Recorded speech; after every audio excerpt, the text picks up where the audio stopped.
All right, fourth grade, happy Friday, just kidding, Thursday. Here's our math test for today. It's math test 10B. Make sure you have your name on your test form. There's a few of these that I'd like to help you with. The other ones I'd like to read to you and help you get them set up. Don't forget, all the ones that have words, word problems, usually have labels. Okay? Walt is 3 years older than Ralph. Ralph is 4 years older than Henry. Walt is 48 years old. How old is Henry? So we know Walt. And it says Walt is 3 years older than Ralph. So Walt compared to Ralph. And we know the difference is 3. And we know that Walt is 48. So you got the bigger one and one of the smaller ones. So what are you going to do to find the other small one?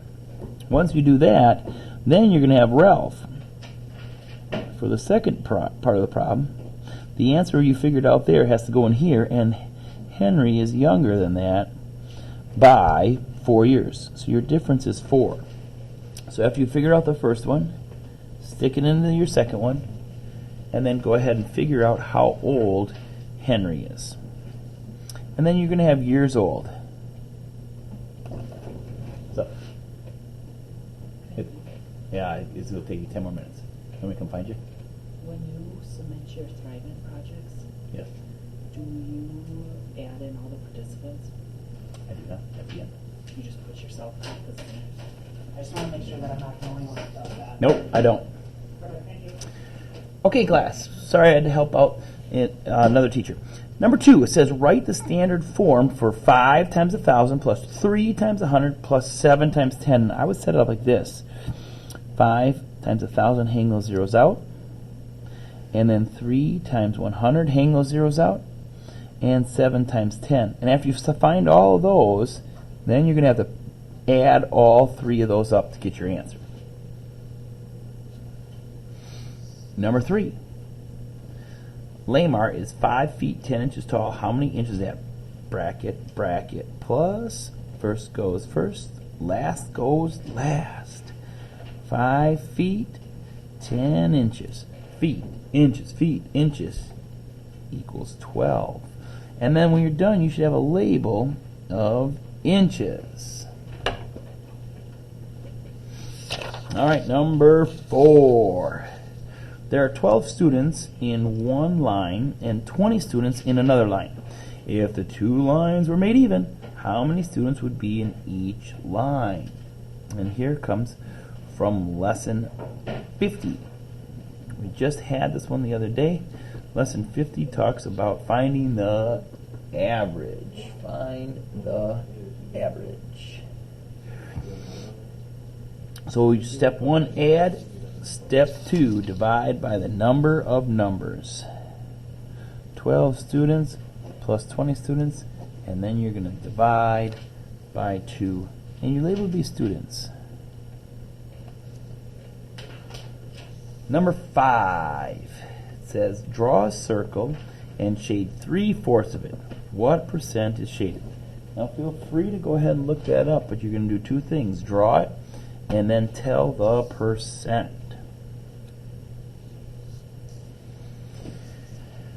All right, number 6, it says use an inch ruler to find the length of the segment to the nearest inch. And you guys don't have inch rulers at home, so we will skip that one. 1x. Number 7, 2 centimeters equals how many millimeters? Centimeters to millimeters. 2 centimeters. Centimeters, millimeters, centimeters, millimeters times 10. 10 millimeters per centimeter. And when you after you finish multiplying, then your answer will be in millimeters. And I should put that work over here. Number 8, it says use digits to write the number 125,000, comma, 364. I'll read it again for you. 125,000. 125,000 364.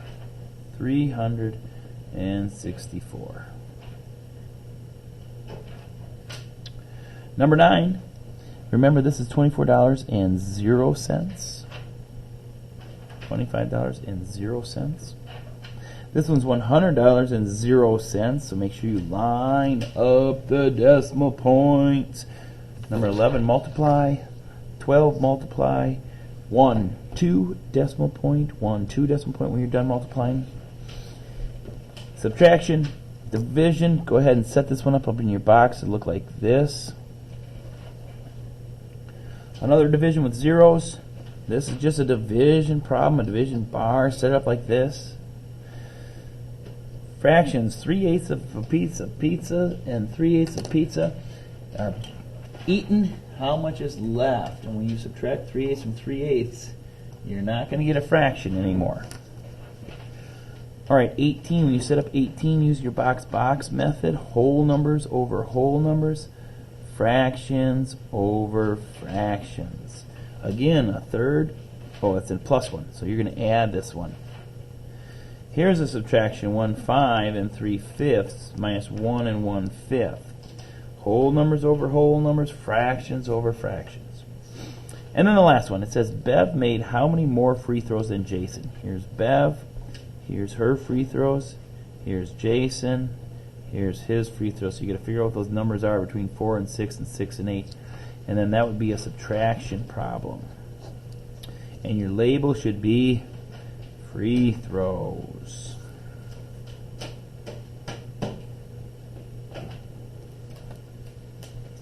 Okay. That's about all the help I can give you on that math test about giving you the answers. Work super hard, check them over, check your labels, make sure it's all set and ready to go. And then you may tuck those into your Thursday packet. God bless your day.